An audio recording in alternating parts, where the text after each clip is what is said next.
नमस्कार प्रणाम। हम आप सबके भाई बेटा भोजपुरी गायक मनुराज एक बार फिर से स्वागत बटुए मनुराज सिंगर ब्लॉग में। तो सुबह के समय बटुए और आज हम जा रहल बानी थोड़ा स्टूडियो में डमी उमी के काम बटुए, म्यूजिक बनावे खातिर डमी दियाला तो उहे जातनी स्टूडियो में। चलिए स्टूडियो में जाके कुछ वार्तालाप होई, देखल जी डमी कैसे होला। तो डमी तो हम सुना ना सकब कैसे कि चोरी हो जी मैटर, जानते बनी रही वो सब है। तो आई चलो जाओ स्टूडियो में, देखल जाओ का होता दिन भर के दिनचर्या का हुई का होखे वाला बा। ब्लॉग के माध्यम से रुआ सब के देखे के मिली। जुड़ा रही मनुराज सिंगर ब्लॉग के साथ। तो स्टूडियो में हम आगे बनी विनोद जी के स्टूडियो में, सिद्धार्थ स्टूडियो में, और बस डमी स्टार्ट होके वाला बटुए। गाना गावे से पहले म्यूजिक बनेला और म्यूजिक बनावे खातिर डमी दिहल जाला।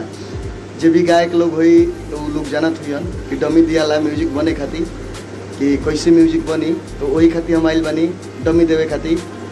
तो डमी तो सुना नहीं सकता नहीं कैसे कि नया धुन बा, नया गाना रही, यही चलते वो लोग के ब्लॉग के माध्यम से नहीं के सुना सकता नहीं कैसे कि ढेर चोर लोग बा, गाना उठा के गा दिए लोग, धुन पर लोग गाना उठा के गा दिए लोग। तो चलिए वो सब लाइव से जुड़ा रही और आशीर्वाद देते रही। मिलता नहीं डमी दिला के बाद। तो चलिए भैया हमने के डमी समाप्त हो गई और अजीत भाई बहुत सहयोग कैले डमी में, और भाई बहुत बढ़िया गावेले और भाई बहुत बढ़िया रिकॉर्डिंग भी करेले। तो कैसन धुन लागल भाई? बहुत मजा आयल। अब जब ये गाना मार्केट में आई तो आप सब जरूर सुना, एकदम ब्लास्ट गाना बाटे। तो आप सब मनु भैया के प्यार देते रही और मनुराज ब्लॉग्स के सब्सक्राइब करी। जय हो जय हो। गर्दा मचा दी एकदम गाना, एकदम हो सके तो कुछ अब सरप्राइज रही, सरप्राइज रही केकरा से गावे हमने के गाना।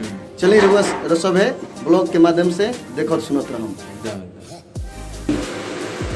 आज अचानक और बड़ा ही खुशी के बात बा कि आदरणीय बड़े भैया और भोजपुरी के दिग्गज स्टार कलाकार जरा गायकी और आवाज़ में कोशिश बा, साहिल भैया से यानी कि साहिल सिंह भैया से आज भेंट हो गई। ये हमारे खातिर सौभाग्य के बात हो भैया। नहीं सौभाग्य के बाद हमरा खातिर बहुत ही उम्दा कलाकार बनी आप। बहुत ही आप सबसे प्यार स्नेह मिलेला और सबसे बड़ी चीज़ बा आपके गला के राज हमहूँ जानल चाहिला।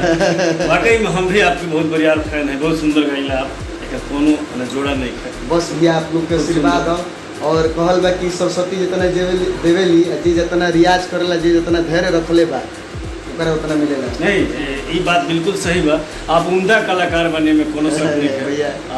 आज के दौर से जी, आज के जितना भी जनरेशन के लोग जो भी गावता जी जी भैया, वो सारा सिंगर लोग से हम करीब सबके से बोलो कि आज ही भाई जिसन गावेले पुरनका कलाकारी बा, आज के भी गाना भी गावेले, लेकिन जितना साफ सुथरा बढ़िया चीज़ ही गावेले, जैसे हम इनकर अरे भैया माने नतमस्तक बने आप भोजपुरी के वो एज ए धरोहर बने आप सब, ऐसा ही गावत रही। माई के आशीर्वाद आप सब पे हमेशा सब आप लोग के प्यार। और भैया इतना बड़ाई कर देनी लेकिन वो लाइक हम बानी ना नहीं, हकीकत है लेकिन भैया को और तो चली मोनू बाबू।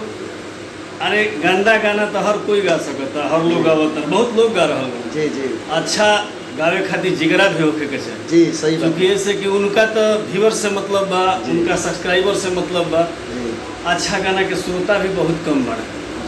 सही बात बा। गलत चीज बहुत तेजी से वायरल होला, तेजी से, और सही चीज आजकल के डेट में रुआ घी लेके बेचम नू तो बहुत कम खाए वाला लोग बा, लेकिन उहे रुआ सब दारू लेके बेची ना तुरंत एकदम धड़ाधड़ बिकाए लगत हुए। और हमारे साथ छोट भाई का नाम पड़ी जी? पंकज बाबू। रुआ क्या करीला? अच्छा, गायक और गीतकार दोनों हैं भाई जी। आज हमने के अचानक भेंट हो गई, हमारा खातिर सौभाग्य के बात बा कि भैया लोग से भेंट हो गई। हमने सौभाग्य के बात जी। तो कुछ गाना बजाना भी हुई तो हो सके तो रिकॉर्डिंग करके हम डाल दें और भैया की गायकी सुनल जाई। और का भैया मिजाज में गाइला नहीं, तो भैया के खुद फैन, हम आपके मिजाज के फैन हैं। इतने भैया के बड़प्पन बा कि हम यहाँ के फैन है, ये कहत तरीके हमार यहाँ के फैन तू अलग अलग बात बटुए। माई सरस्वती के हमने के तीनों आदमी पुत्र बनी जाए, बस यही तरह आशीर्वाद बनैले रही और जुड़े रही मनुराज सिंगर ब्लॉग के साथ।